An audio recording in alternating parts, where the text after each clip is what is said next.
Yeah, the Victory Monday edition, Mr. Irrelevant, presented by Door County Distillery. I'm Alex Strouf, hanging out with you in the Everlight Solar Studio in downtown Madison. Reunited, and it feels so good with producer Tiny Hands, Hunter Vaughn, running the show for us today. No Joshie DiMaggio. He'll rejoin us coming up on Wednesday's show. Plenty to get into on this Victory Monday. I mean, could you expect anything different for that game? We knew it was going to be a shootout, 7 lead changes.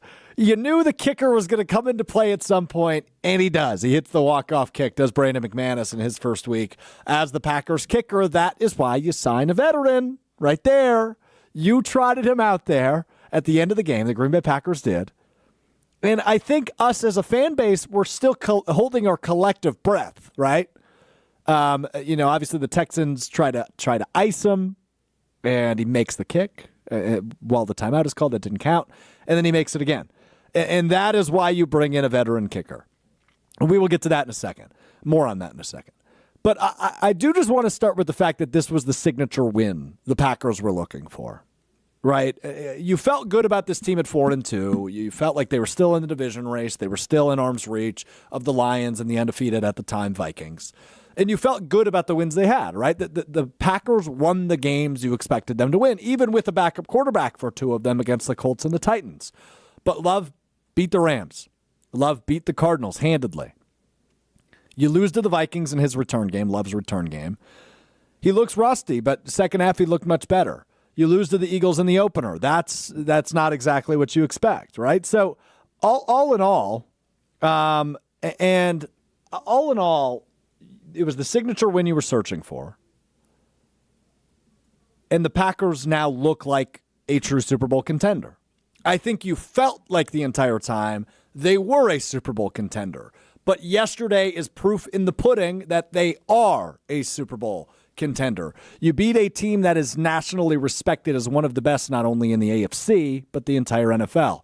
Now, power rankings aren't everything, but it was brought to my attention this morning, and I just want to repeat it to you. ESPN.com's power rankings last week had the, at the time, 5-1 Houston Texans listed as the 3rd best team in the NFL. Power rankings aren't everything, and we're still not even halfway through the season. But to get a win over a team that is as nationally respected as the Houston Texans are, that is a big win. It is. It's a big win. And you should feel really good about the Packers. Now, they go on the road to Jacksonville this week. That goes back to the other wins we were talking about. Beating the teams you should beat. The Packers should beat the Jags. They should be 6-2, heading into a big home game in 2 weeks against the Detroit Lions, which could view and could be a first place in the NFC North game, depending on what happens, obviously, with the Lions and the Vikings in the meantime leading up to that. But right now, you feel really good about where they're at. So all in all, a really strong win by the Packers yesterday. 24-22, the final score over the Texans at Lambeau Field on a walk-off field goal. Tiny Hands, what's going on? I don't want this to come off as if I'm trying to take away anything from the Packers. Oh, you're going to, though. No, I'm just genuinely, I don't know when else in the show to bring this up. Sure. I don't know what the hell the Texans were doing at the end of that game. Me neither. It was the only part that I saw, but like running the out route to Tank Dell. Yeah. Like, you need to run a draw play or a screen play and just get the clock to move, force the Packers to use that timeout, because then Dobbs makes that catch. They don't get the timeout, and the game's over. Or close to. Yeah. Right? I mean, it depends if they're – and I was thinking about that when it happened, right? If they didn't have that timeout, do they have enough time to run up to the ball and spike it? I don't know. I think maybe you might have a second left. Yeah. But it'd be very close, to your point, right? So, in the way Joe Mixon was playing in that game, I'm surprised they didn't ride him more that final drive. Yeah, and that was what was, like, really weird. It was like the Texans, like, D'Amico Ryans just doesn't know how to handle late game management, because the head coach would be like, no, we're not running that play. Like, you can't have anything running to the boundary. You've got to have everything going inside in that spot. And then, like, I also don't understand the officials of not stopping the game to review that Dobbs catch. Like, it was a catch once we saw the replay, but in the moment I'm like, how, like, you got to stop and, like, take a look at that. Just make sure for how much this game gets officiated, for how much they review, it was just really weird that they're like, nope, no, we're good. We know exactly what happened. So I actually didn't take that in a way at all that you were taking it away from the Packers. I think it's a fair point, right? Like I think with hindsight being 2020, being what it is, they probably regret how they handled that final drive. But game's over. You lost. Sorry, right? You're not going to apologize about winning in this league, and you never should, despite, and we'll get to stock up, stock down, there were a lot of negatives from the Packers yesterday. A lot of things were sloppy and gross and not well executed, but they still found a way to win. And that's the important part, right? Like if you are a team with championship expectations, which obviously the Packers are, you just have to find ways to win. And the Packers found ways to win yesterday against the Houston Texans, despite some sloppy special teams plays. Now, their punter, who I don't have in stock up, stock down, Daniel Whelan was terrific yesterday flipping the field. Like, he was an important reason that the Packers ended up winning that game. So that's an important thing to underline. The other obvious big part on special teams is, of course, the kicker, Brandon McManus, who ends up walking off the game yesterday, makes his only field goal of the game at the end, the 45-yarder, and went 3 for 3 on extra points. This is why you sign a veteran kicker. This is how you solve your kicking problems, is by bringing in a guy who is well established in the league, has a 10-year past. He's won a Super Bowl. He's kicked in the biggest of moments, and it shows out there yesterday. McManus drilling the 45-yarder to walk off the game.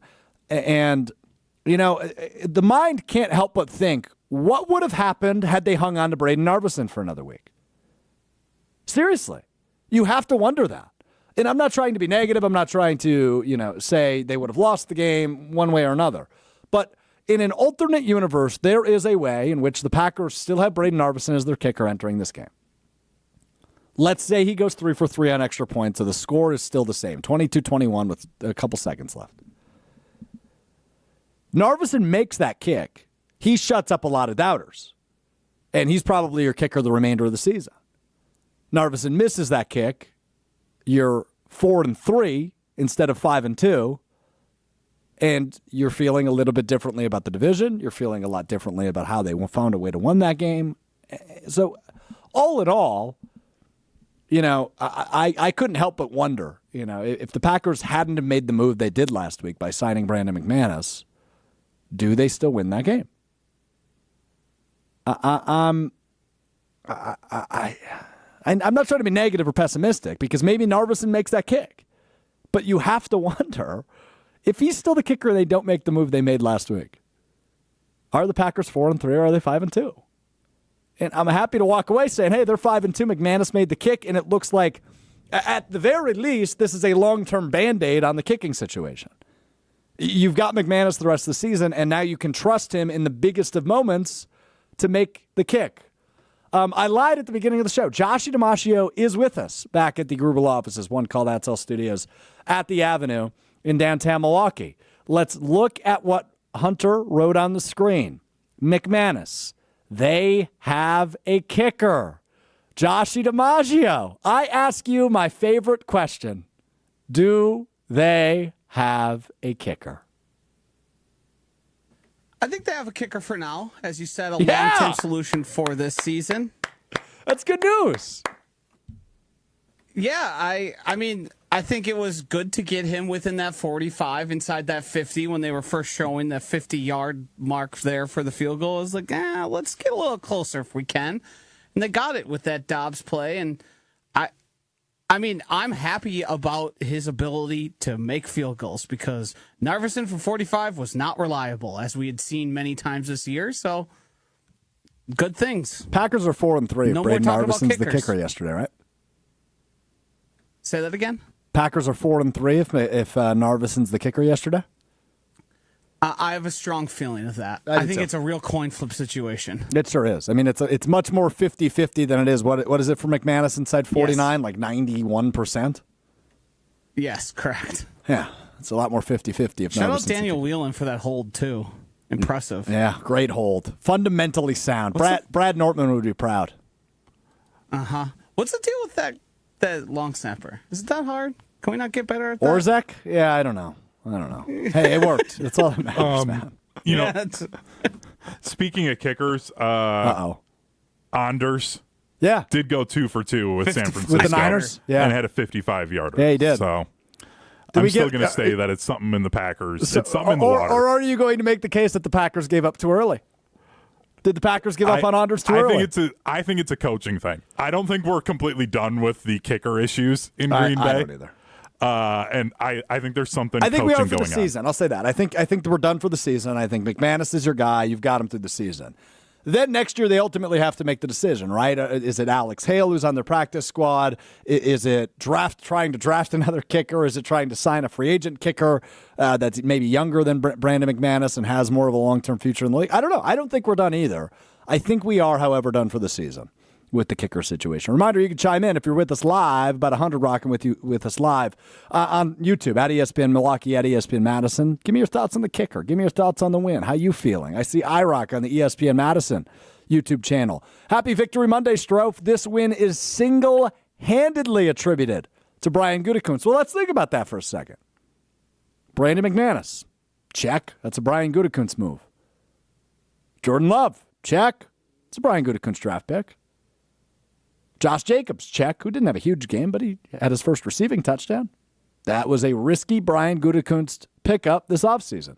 In fact, I think back about 7 months ago, I was sitting in this very chair at the Everlight Solar Studio in downtown Madison. Hunter was right there running the show. It was the first day of free agency, and I remember the shock that hit all of us when we found out that Josh Jacobs signed with the Green Bay Packers, because we all thought Aaron Jones was going to roll in and continue as the running back. That's a Goody's pickup, right? Romeo Doubs had a huge game. That's a Goody draft pick. Think about defensively. Xavier McKinney played a really nice game. Rashawn Gary finally appeared. You can take his face off the milk cartons. He's back, maybe. But having the sack, getting in the backfield, getting some pressure on C.J. Stroud, who had an awful game. I wouldn't say it's single-handedly Goody, because I think the other important move is the hiring of Jeff Halfley. In that credit, and he got a game ball from the head coach. Matt LaFleur also deserves a lot of credit. So, while you could probably give the most, Josh, you help me out here. Attribution? You could just go credit, dude. Attribution, yeah, and probably the most. Good point. Most credit goes to Brian Gutekunst, but also some credit goes to Matt LaFleur. Yeah, vocabulary not always my strong suit, but yeah. Why can I gotta know. Like, I'm going to go into your brain here a little bit. Yeah, sure. Like, why do you always reach for the words that are just a little bit too far outside for you? Because the word attribute was attributed was used, and I wanted to stay in the attributed family. Attributed family? Yeah, but like... Yeah. I mean, it's just what I did. Question on you, or point on YouTube from both Seth and Mike. You need to know your strengths type move. Shut up, Joshy. Seth and Mike on YouTube both chime in. Anders did miss a PAT yesterday for the 49ers. Okay, great. Instead of losing by 10, they would have lost by 9. Chiefs still covered. Like, that's a good point. Dude was keeping them in the game with those 2 field goals. Let's go to Jordan Love. Because he, dude, I texted my dad this last night. He's got the chaotic decision-making of Brett Favre. He has the arm power of Aaron Rodgers and the throwing ability of Aaron Rodgers, right? Flick of the wrist, things look seamless. And he's got his own demeanor, right? That's like cool, calm, collected, nothing bothers him of himself. He is the carbon copy, perfect description of a Packers quarterback. And I see some people beating up on him because he leads the league in interceptions despite missing 2 games. He's tied with Patrick Mahomes with 8 interceptions on the year for the league lead. I think as Packers fans, we're so used to turnover-free football from our quarterback. Right? Aaron Rodgers for 15 years really didn't throw interceptions. And now Jordan Love is leading the league in interceptions, which I don't have a problem with. You're still 5-2. You're still winning football games. He's still throwing more touchdowns than he is interceptions. I don't have an issue with the way Jordan Love has played this year. Now, some of the decision-making is poor. Absolutely. No argument for me. Some of the decision-making is bad. I get it. I understand the frustrations. I understand some of the knocks and some of the things we're saying that are bad about Jordan Love. I fully get. I agree with it. But he's a really good quarterback. He's still a really good quarterback, despite some of the poor decision makings and some of the turnovers. Jordan Love is still going to win you more games than he loses. Ron chimes in, quote, beating up on him, end quote, a.k.a. accurately criticizing him for a historically bad per-game interception stat. Sure, but look at the record. At the end of the day, what matters? The record. And they are 5-2 and beat a really good football team yesterday. And despite the sloppiness and the mistakes that he made and other players made, we're still celebrating a victory Monday. Houston made mistakes too. C.J. Stroud stunk yesterday. Which performance would you rather have yesterday? Would you rather have Jordan Love throwing for 220 yards, throwing 3 touchdowns and 2 interceptions, or would you rather have less than a 50% completion percentage, 86 yards, no touchdowns, no interceptions? I know which one I'd rather have. Give me the 2 interceptions, but also give me the 3 touchdowns. That's where I land. I think it's also important to point out that Jordan Love is tied with Patrick Mahomes. Right. With just the best quarterback in football. Yeah. So, like, I think there's such a level of the interception being only a quarterback stat that needs to go away. I think it can be on wide receivers. Aaron Rodgers threw an interception that went off of Garrett Wilson's shoulder pad on a back shoulder fade where it was supposed to be. And, like, Garrett Wilson, he gets a drop put on his stats. Aaron Rodgers gets the dreaded INT. Mm-hmm. Like, this stat is kind of a joke. Interceptions? Like, yeah. Yeah, that's fair. Like, we need to just, like, look at the interceptions as where they happen in the game and how they happen. Here comes Joshy. Guys, how many interceptions of Jordan Love's can we attribute to other people on the field? Way to use the word attribute slip there. Of Bull Melton? The word attribute. I like the Bull Melton one? Like, yeah. Jordan Love leading the league in interceptions while playing 2 less games than some of the guys also on that list. Like, it's something that needs to be cleaned up. I'm not slamming the panic button saying, oh, my God, we overpaid a guy who's no good. Yeah. But, like, some of it was just pure bad decision-making. And it was a good decision when Jaden Reed caught it and the cornerback couldn't track the ball. But when he's throwing it over the middle to no one in particular, just lofting the ball, that's issues. Mm-hmm. When you get to games that matter a lot more than week 7 of the regular season, the margins of victory are so thin. You have to make better decisions than so that. It can be both things. It can be, and I think you're right on that. But I think Alan points it out perfectly, ESPN Milwaukee on YouTube. He said Favre made every throw he ever saw. Rodgers didn't throw interceptions and also didn't throw the ball when he needed to sometimes.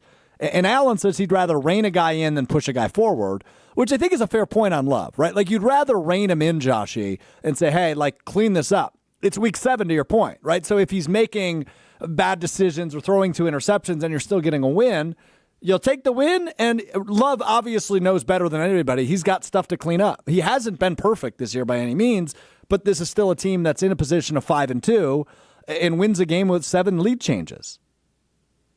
Yeah, and I mean, I don't want to take away his aggressiveness.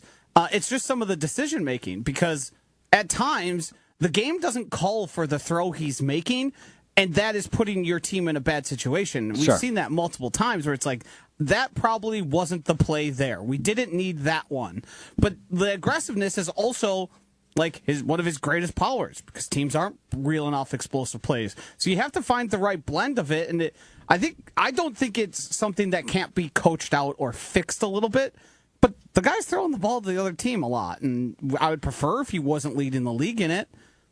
It is kind of funny, though, Joshy, right? Like the fact that he's tied with Patrick Mahomes for the league lead. It's a little funny. Mahomes hasn't been that good. He's got 6 touchdowns on the He's season. undefeated. I think I was going to say, they'll be okay, though. I mean, they are the last undefeated team in the league. Yeah, that's great. But like, he's the leader. He's still the leader for the MVP this year, and he's been middling quarterback all season long. Let's throw a poll out there on. We'll do it on YouTube, but we'll also do it on Twitter at ESPN Milwaukee, if that's okay. Maddie Hayes, our social media coordinator, is sitting in the studio with me here in Madison. Maddie, I'm going to ask you out loud: is it okay if we post a poll that says, "Are you concerned about Jordan Love's interceptions?" Are you cracking a mic? Hold on. She's going to crack a mic now. This is great. Is it okay if we post a poll that says, "Are you worried about Jordan Love's interceptions?" Thank you for asking. No. Okay. No, I'm kidding. Yes. Okay. Go vote, please. All right. Well, we're going to throw that on Twitter, and we'll throw it on the YouTube polls. Are you worried about Jordan Love's leading the league in interceptions? You'll make it sound good. I trust you. So let's throw that on a poll, and we'll take a look at the results of the poll, because it sounds like, Josh, you would vote yes. Slide back to the microphone, attaboy. At this point, yes. I think they are too high. Do I think it's an issue that isn't fixable? Is something that's going to like if this carries on and Jordan Love is throwing like 2 interceptions every game? Yeah, that's a big problem. I would agree with that.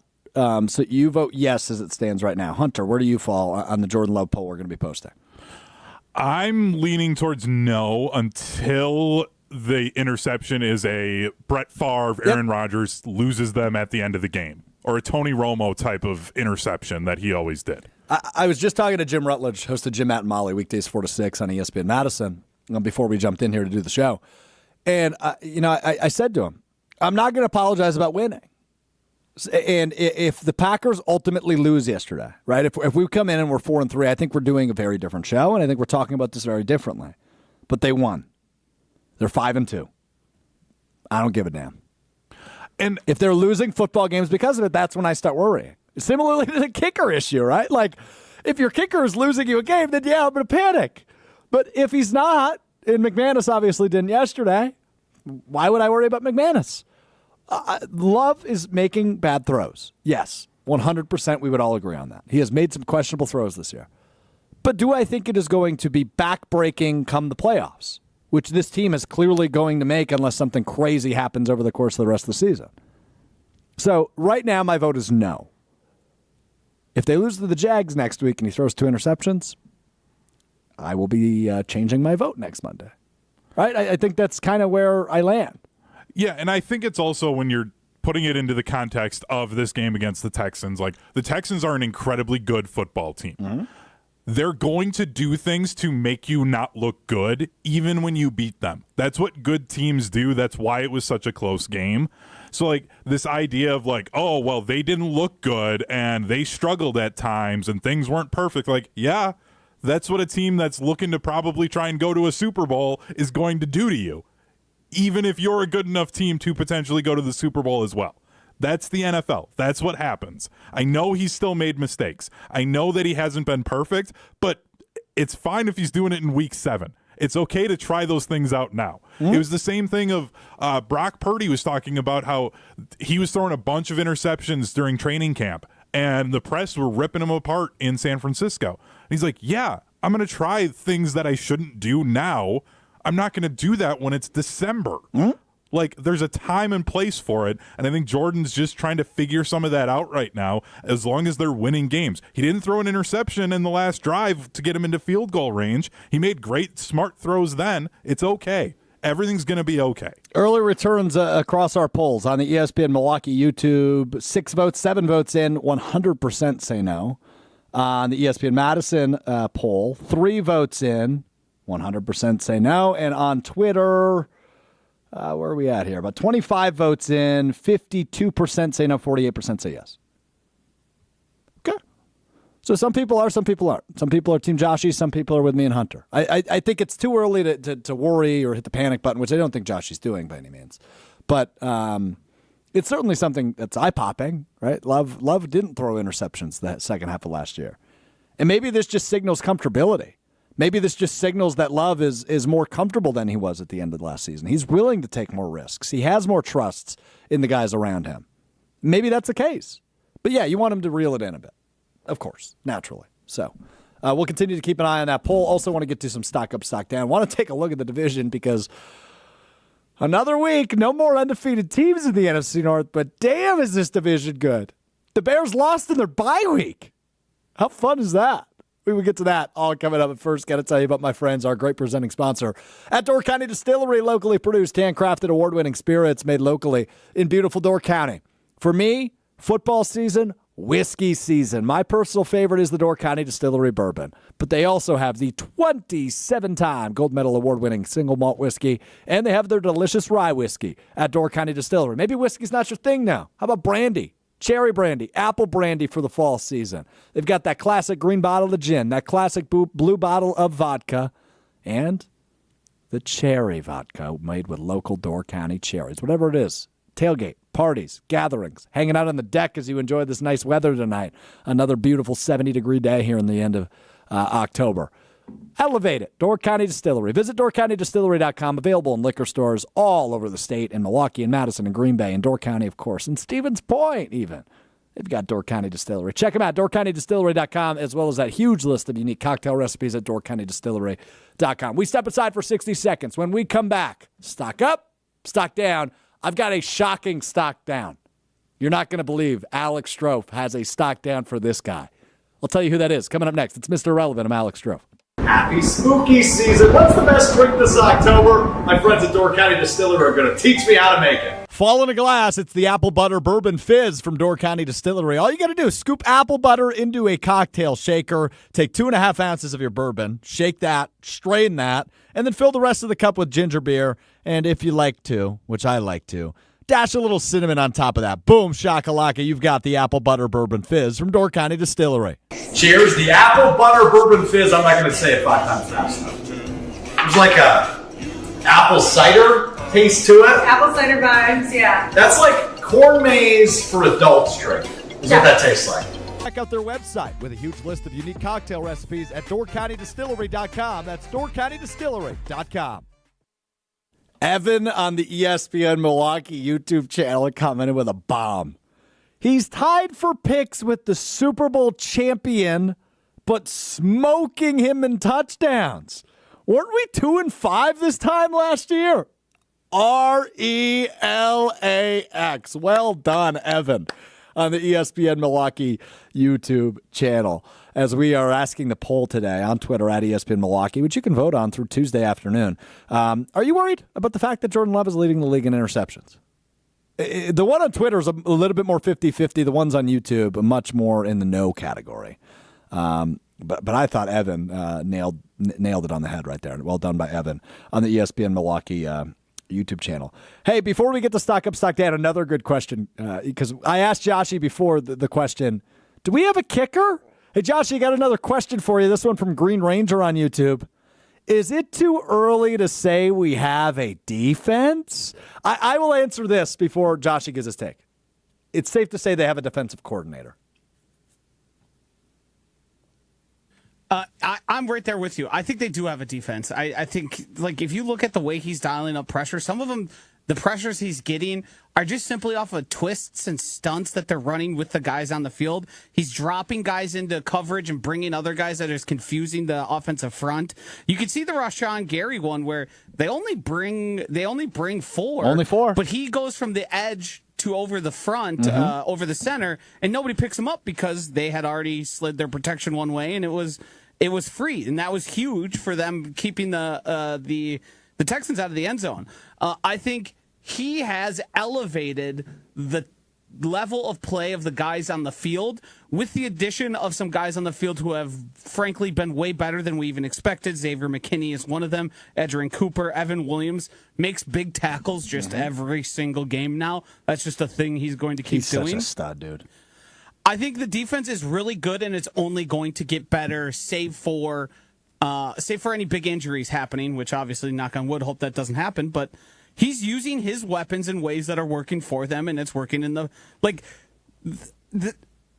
CJ Stroud. That's a pitiful performance. That's high school football team that runs the wishbone level passing. I like that. Yeah, no, you're right. I tweeted it out. Like, they have nothing on offense if they stop Joe Mixon in the rushing attack, because they were doing nothing through the air. Like, not at all. They didn't have a chance. Yeah. No, you're spot on. The wishbone pop was so good from Josh. It's all set. I mean, but you're right. Stroud sucked yesterday. And for a guy that – and look, we have to give him a little grace. It's still a guy who's only in his second year, and he's clearly a very good quarterback. But, yeah, he sucked yesterday. He did. He played really poorly against the Packers. Joe Mixon was that offense. And, by the way, Joe Mixon really good. You can still run on this defense. We can say that. But that's okay. That's okay. All right, let's get the stock up, stock down. Each and every Monday, we take a look at some of the players that have a stock up and some of them that have a stock down. Now, this is not indicative of the entire season. It is just the one game. So let's dive in. Let's start with stock up. I want to start with Romeo Doubs because I'm really impressed with the way he's responded to his little situation that occurred a few weeks ago.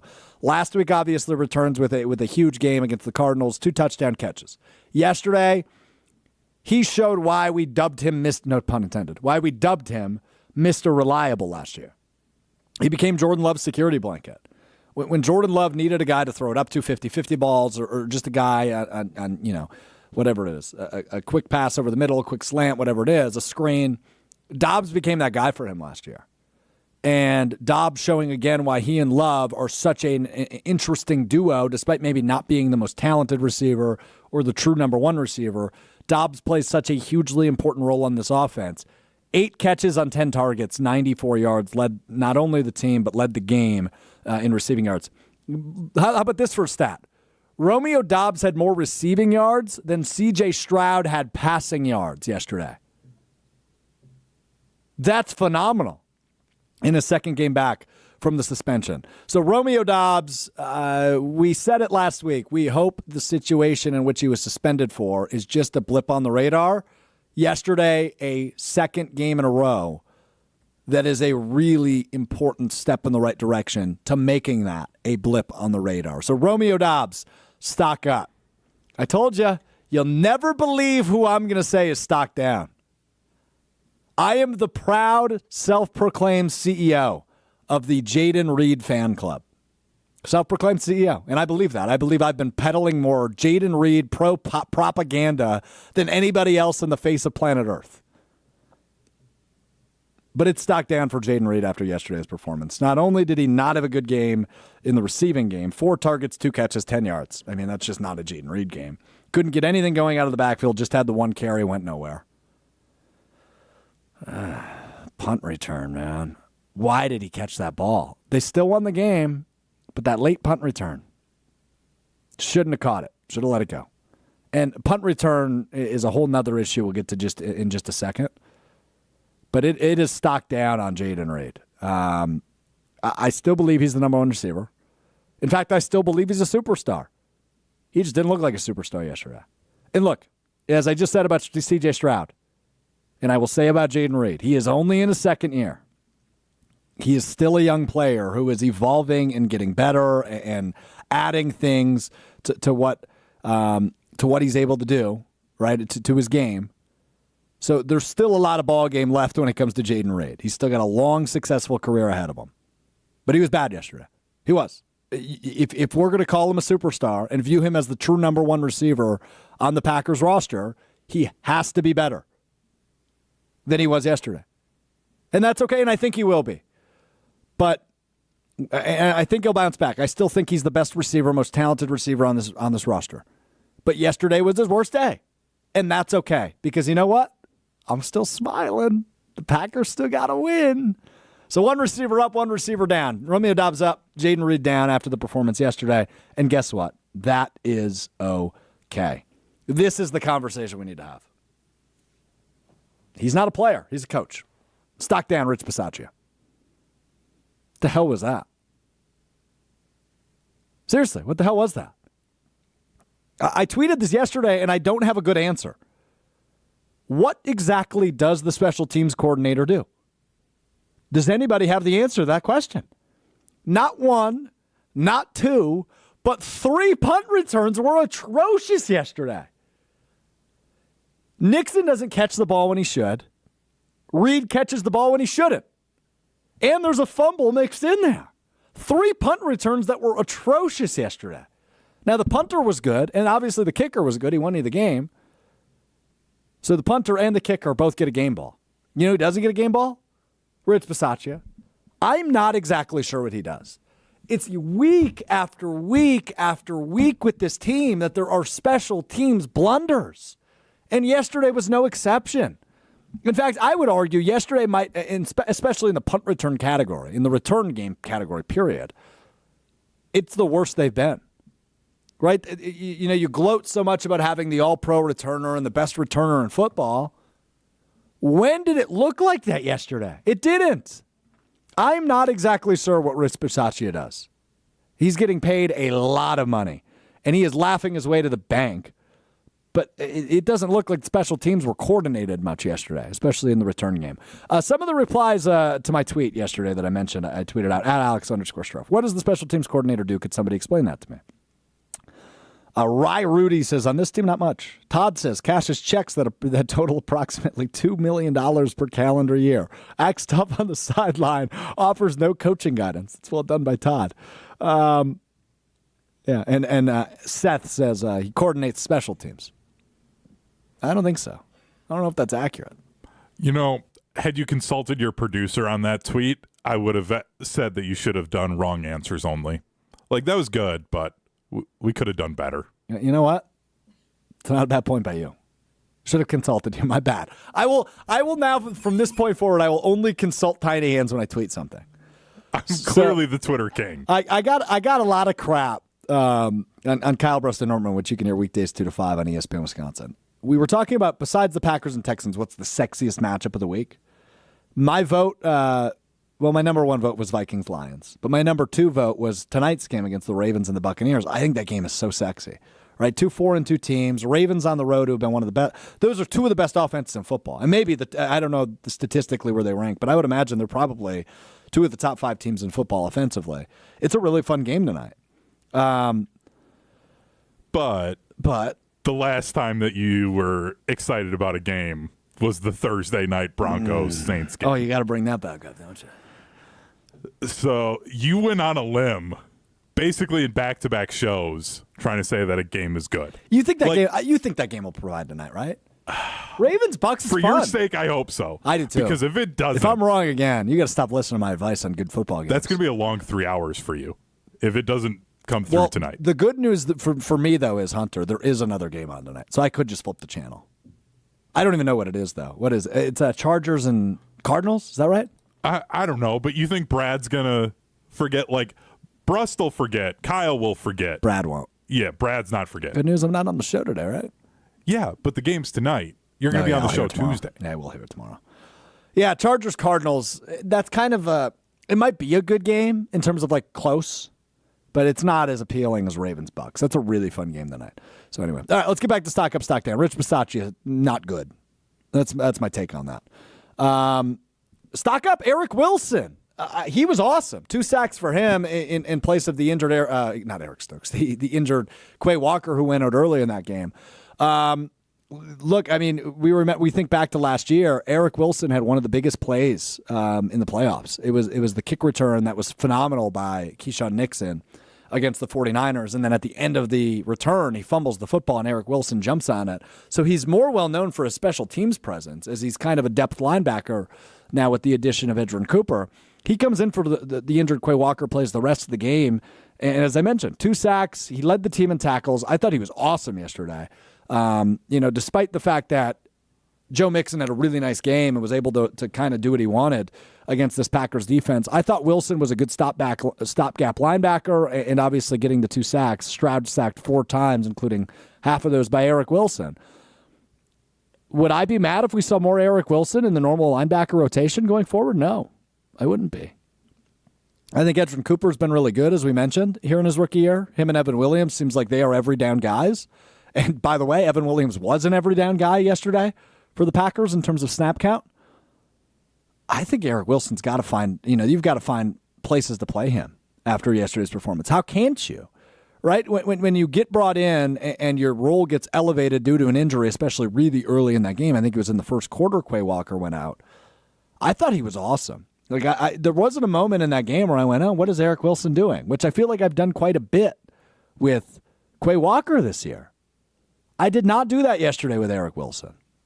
Mike chimes in, ESPN Milwaukee on YouTube. Wilson's been our best linebacker this season. I think there's a case to make for it. Cooper's been good. I don't think Quay has been as bad as some people say he's been, but he hasn't been great. I mean, he hasn't been spectacular. But maybe there is a case to make for Eric Wilson being the best linebacker through 7 games now.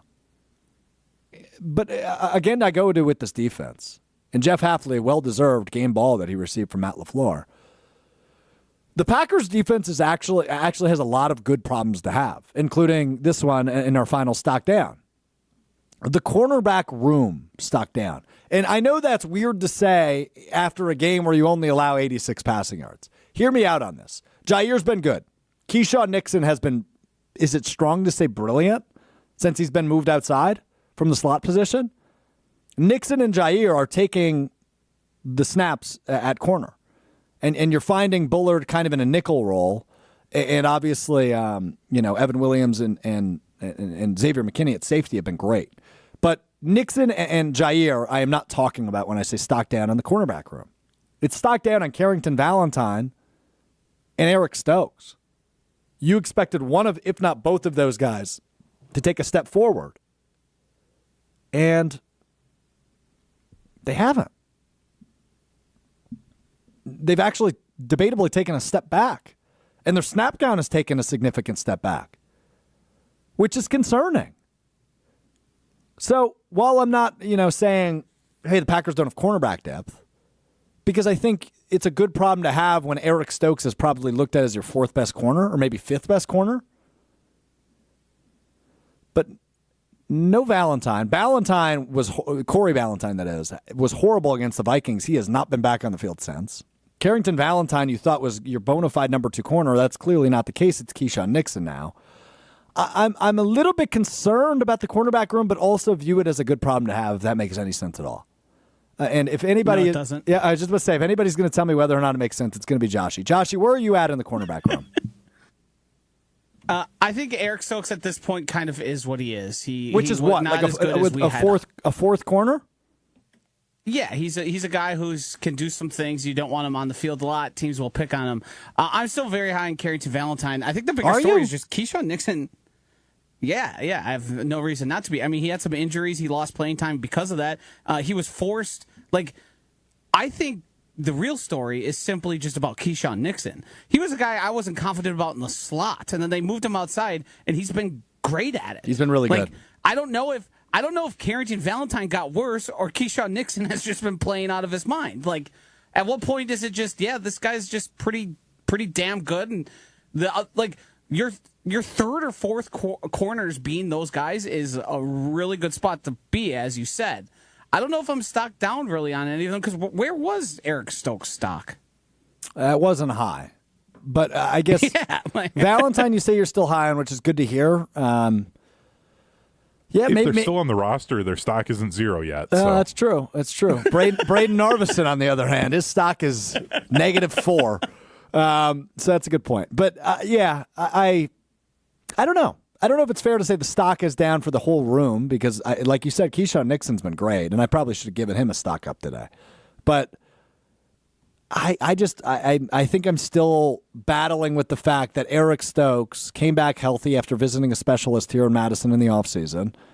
He's been healthy every week, and you just don't see him. And when you do, it hasn't been great because he got burned a little bit in that Minnesota game without Jair and Carrington Valentine. So, I don't know. I wish I felt more confident in Eric Stokes and Carrington Valentine, but I don't. But I do feel very confident in Keyshawn Nixon, which is a good note. So there's your stock up and stock down for the Green Bay Packers after 7 weeks in the NFL season. 5-2 the Packers are. I wish that was my record this weekend on Underdog. It was not. Hoping to rebound tonight in that Ravens-Buccaneers game. I'm not going to lie to you. I had a tough weekend. On the Underdog app, but damn is it fun to watch a long play football. And a little WNBA action last night. What a game that was for the Liberty, who ended up winning the WNBA championship in overtime of Game 5. That was thrilling. Lost that entry too, though. Just want to throw that out there. Hopefully you have better luck than me on the Underdog app or UnderdogFantasy.com. Use promo code GOODKARMA at sign up, GOODKARMA. You will receive up to $1,000 deposit match, and you can win up to 1,000 times your money on Underdog. All you have to do in the pick'em game is select higher or lower on player projections on their stats. It's available in 33 states. It's available in Canada. It's available in Wisconsin. All you have to do is pick between 2 and 8 projections, higher or lower, on the Underdog app or UnderdogFantasy.com, and you can win money. It's that simple, and it's very fun to watch along. It elevates the game-watching experience. I think all three of us can agree on that when it comes to the Underdog app. So Underdog app, UnderdogFantasy.com, free to download, free to join, and you can get up to $1,000 match on your initial deposit and win up to 1,000 times your money watching along. this season on the Underdog app. Use promo code GoodKarma at sign up. GOODKARMA. Joshy's grabbing the mic. Did you win some money? No, I actually had a pretty bad week. I got real hurt by Jane Daniels' injury, but what can you do? Some of those picks were rescued. We'll live to fight another week. Sure There's some, I don't want to call them necessarily freebies, but 0.5 passing yards, which you could build some entries for this week. Kyler Murray, 0.5 passing yards, and I believe I used the Lamar Jackson one that was in there earlier already. So there are some things to get in on the double Monday night, which is always great for Pick'em. You can really get a little spicy there. You can get a little spicy with the double Monday night game, no doubt about it. And I will be participating. I know Joshy's probably already got a few entries in, and I'm sure Hunter will be playing along as well tonight for the doubleheader on Monday Night Football on the Underdog app, UnderdogFantasy.com. Let's talk NFC North, man. What a stacked division this is. Lions beat the Vikings yesterday, so there are no more undefeated teams in the division. But that means there was 2 1-loss teams in the division, and there was 2 2-loss teams in the division. The Bears have sole possession of last place in the NFC North. They didn't play this week. They're 4-2, and they're in last place. That's how good this division is. Packers in third place at 5-2, Vikings in second place at 5-1, and of course the Lions in first place also at 5-1, but with the win over the Vikings. This is going to be a 3 playoff team division, and I don't know who it's going to be. I think the Packers and Lions are definitely 2 of them. Will the Vikings come back down to earth and the Bears continue to succeed? Or will the Bears maybe falter a little bit more than people expected and the Vikings keep up their pace? I don't know what the answer is. But this is a thoroughly entertaining division. It is a thoroughly good division with some really good head coaches, some good quarterback play, and dare I say, maybe the best defensive division in football. I mean, think of these defenses. Now, Lions obviously take a hit by losing Aiden Hutchinson for the season. But you've still got a defensive-minded head coach in Dan Campbell. And the guy who's going to put his players in a position to rattle opposing quarterbacks. This offense or this defense for Detroit is still very good despite losing their best piece.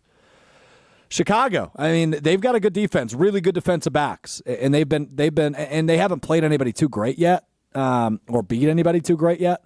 But they've still been able to apply some pressure. I mean, they've got a good up front, and they've got good D-backs. The Chicago defense is really good. Minnesota might have one of the best defenses in the league, and maybe the best defensive coordinator in the league, in Brian Flores. And we've already declared on this show that the Packers have a defense. And you saw the way they rattled C.J. Stroud yesterday. He stunk yesterday. This is a really good defensive division, with some pretty good offenses added in when you look across the division. It's the best division in football and the most entertaining division in football, which, as a Packers fan, if we lost yesterday, I'm probably singing a different tune. But damn, I love this division. This is fun for me.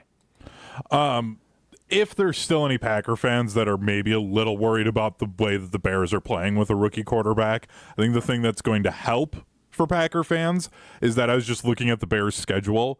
They play 3 more teams right now that don't have winning records. So the rest of the teams they play the rest of the way right now all have winning records because they've got the Cardinals who don't have a winning record, and then they've got the Patriots, and then the 49ers technically don't have a winning record, but like they're still a really good team. The Bears are right now, I still think they're frauds. They've beat up on really bad teams. And until it was the way I was feeling about the Packers. Yeah, you need a signature win, right? Yeah, like beat somebody good, and then let's start talking about them being genuine. Like the other teams in the division have good wins. They've shown that, like, okay, when we're out there against a good team, we're going to beat a good team, and we can compete with them. I'm totally with you. Bears haven't done that yet. Yeah, no, I think that's a good point, and we will see. Will they? Probably. Right? You got 11 games left for them at 4-2. They'll get a big win. They're going to upset somebody, and that's okay. I might regret saying this because Joshy's going to call me a closeted Bears fan. The NFL's better when the Bears are good. The NFL's better when the Bears are competitive, and this division is competitive as hell. What does that even mean? That the NFL is better when the Bears are good? Yeah. What does it? What does the NFL care? The NFL cares. Fans. The NFL cares obviously about the large market, third largest market in the NFL. The NFL obviously cares about the fan base, one of the biggest fan bases in the NFL. And the NFL cares, I think, more than you realize about the Bears-Packers rivalry. If it's fun. If they could pick, would they rather have the Jets be good or the Bears be good? Well, great question. Wait, this That's a year great question. or like non-Aaron Rodgers and all of Literally any year ever. Because like when they I were think the good answer with, changes then. If it's this year specifically, it's the Jets. yeah, Who are 2-5, by the way. and I don't think the NFL cared when the Jets with like Mark Sanchez and Bart Scott were good. Like that didn't move the needle for them. But I like, think that's wrong. you think that's wrong? Yeah, I'm with Joshy on that. I think they care. Yeah. I don't think it did. When you have as polarizing of a head coach as Rex Ryan was, and you're in the largest media market, they care. I don't think it moved the needle as much as what the Bears, if the Bears and the Packers are both good at the same time, what that does for the NFL. Because like the Jets just don't have that same rivalry. Like I know you could say it's with the Giants. Yeah, but like it's not quite the same. No, I mean, at least of the last 2 decades, it's very Packers Bears-esque, right? One team has dominated that. It won't be the case this year, probably, but yeah, it's a good point. The answer is the Jets, though, this year, to answer Joshy's question from earlier. But anyway, all right, let's get to what we learned. You learn something new every day. We learned something new today. It's time for what we learned. I've got 2 things actually. Number one.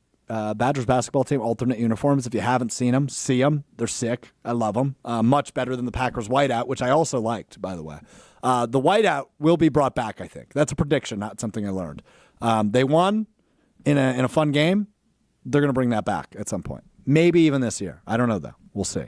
That's number one. Number 2, we have talked about this stat before, but I love it, and I wanted to see if you guys feel the same way I do about it. The Josh Jacobs most receptions in NFL history without scoring a touchdown statistics, which is now dead. It remains the stat, but now Josh Jacobs has cemented that stat by scoring his first receiving touchdown yesterday against the Texans. I think that stat's hilarious. I love it. I think it's hilarious that an all-pro back, one of the best in the league, had never scored a receiving touchdown, broke the NFL record for most receptions without a touchdown, and finally solidified it, put the icing on the cake on that yesterday. Hunter, I'll start with you. Do you like that stat? Yes, only because it shows how inept of a franchise the Raiders are. Yeah. Like, how do you not get that guy into the end zone through the passing game? Like, how are you that bad? It's fair. It's fair. Joshy, do you like that statistic? Yes, I was acutely aware of that one. It cost me some money on the Underdog app because I thought they were going to do that in the first game of the year. Make sure he gets in there. What I did find interesting also were his comments after, where they said they focused on that this week. They had about 4 or 5 different plays that would get him into the end zone if they were in the red zone there. So that, to me, was very, very interesting. So the narrative I bought into in game 1 and 2 was real. It just needed to happen in week 7. Yeah. I actually have a third what we learned. I'm just going to rattle them off. wow. I've learned a lot this weekend. The third thing I learned, I believe this is true, but it might not be, and I can't fact check it. So this might not even be true what I'm about to tell you. Love that. I think Davante Adams became the first player in NFL history to lose to the same team back-to-back weeks in the regular season. The Raiders played the Steelers last week. The Jets played the Steelers this week. So Davante Adams started his week last week by losing to the Steelers, then got traded, and then lost to the Steelers again. I don't think another player has ever done that in the regular season. It's obviously happened in the postseason. The Packers have been a part of it, where they play the same team they played in week 17 or 18 in the wild card round of the playoffs. It's happened then. I don't know if it's ever happened in the regular season that a player was lost to the same team in back-to-back weeks. Davante Adams did it to the Steelers. How fun is that? Yeah, because he went from bad team to bad team. I don't know what you want there. Joshy? Yeah, he has the same record as the team he left. Good for you, Davante. Everything's fixed there. It's better now. Aren't you so happy? Everything's better now. Everything's better now, Davante. I still think the Jets are going to win some football games. I don't know if they're a playoff team. They're not. 2-5 is bad. They need to go 7-3 the rest of the way. Joshy, I believe have a chance. I believe we're relatively familiar with a team that started the season 2-5 recently that ended up winning a playoff game. But did they fire their head coach? I'm referring to the. Oh yeah, no, they did not fire their head coach. Matt LaFleur is still happily employed. Yes. It's a fair Okay. point. Yeah. Okay. Just wanted to check in on that. Also, that team you're referring to could keep their quarterback upright much better than what the Jets can. Yeah, the O-line's a little bit better in Green Bay. Poor Aaron, man. Poor Aaron. Goes to a much crappier situation. I'm just kidding, Josh. Aaron, are you out of your mind? This is his team. He built it. He's the reason it sucks. This is his fault. Poor Aaron. It's so easy to get Joshy fired up on Aaron Rodgers. I think Josh hates Aaron Rodgers more than I hate Jesse Winker. Oh, now that is a good question. I think you're right. I think I think in terms of like the hatred power rankings, it goes. Yeah, oh, that's tough. Yeah, I think Joshy to Aaron Rodgers is number one. I think you to Winker's number two. Who do I hate? Do I hate anybody? I was going to say, I could double up and go me to Jerry Jones, 3. That's up there, too. I might take up a lot of this list, actually. So that's up there, too. At least the Cowboys couldn't break your heart this week. It's true. It was so nice. The sun was brighter. Food tasted better. So I'll tell you what, great. like, I talk all the time about stress-free wins, right? Like last week against the Cardinals for the Packers was a stress-free win for me. Or the Lions against the Cowboys last week. Yeah, that falls into that category, too, for Lions fans. This Sunday was a stress-free Sunday for you. Yeah, it was great. So for your what you learned, I'm going to give you what you learned. Oh, I had such a good one. All right, go ahead. I learned that Nebraska Cornhuskers fans are the most delusional fans in all of sports. Just came across this on Twitter that on one of the Nebraska fan sites, there is a fan already calling for Matt Rule to be fired after the 56-7 loss to Indiana. I quote, because I couldn't put this up on the video stream, "Why, with the money involved, stay with this soft B after getting embarrassed by effing Indiana? No coming back on that. He's cooked. They already want that man fired." Yeah, that's crazy. It's only year 2, man. Relax. Yeah. Indiana's good, too. Yeah, They're they're going to make the playoff. I thought they might. I don't know what their schedule looks like. They might, but basketball school no more. Josh, you got one? Yeah, I got a quick one. It's Badgers football's back, baby. You might be right about that. I've been saying it for a while. It was not the prettiest win over Northwestern. But I said this on the post game. The team last year doesn't win that type of a game. No, you're totally right. This is the most mentally tough Badgers football team that we've had in the last 4 years. Yeah. In particular because of a certain Agent Zero that's no longer there, I think. I think he was a little bit toxic to that locker room. I don't have any sources on that, but the way he was tweeting when things went south, I think he was who Hunter Wooler was referring to. I think Braylon Allen was the problem, not the solution. Wow. Mic drop to end the show by Hunter Vaughn Tiny Hands. Damn. I mean, I got nothing to add. No, I don't either. I don't think he's wrong. But again, none of us have sources on this. Maybe Josh does. I don't know. I don't. And Hunter just said he doesn't, but he might not be wrong about that. All right, it's been great. It's been fun, and it's been real fun here on Mr. Relevant, presented by Door County Distillery. Reminder, if any of you are new here, we do this each and every Monday, Wednesday, and Friday, beginning at 12:30 on the ESPN Milwaukee and ESPN Madison YouTube channels. That's 12:30 Central. We talk Packers, we talk Badgers, we talk Brewers, we talk Bucks, we talk Marquette. We do all the in-betweens. But today's a Victory Monday, and it was all about the green and gold. But how about another double-win weekend for the state of Wisconsin? Packers and Badgers get it done this weekend. That's what we love to see. Badgers are back, and the Packers are damn good. We continue to react to the win over the Texans. Coming up on Wednesday's show, we will also begin to preview the Jags. If they don't win that game, hit the freaking panic button. Jordan Love, as for now, we won't be able to say that's after tonight, likely. Leads the league in touchdown passes and interceptions. Brett Favre, who? Brett Favre, who? Oh, man, it's the best.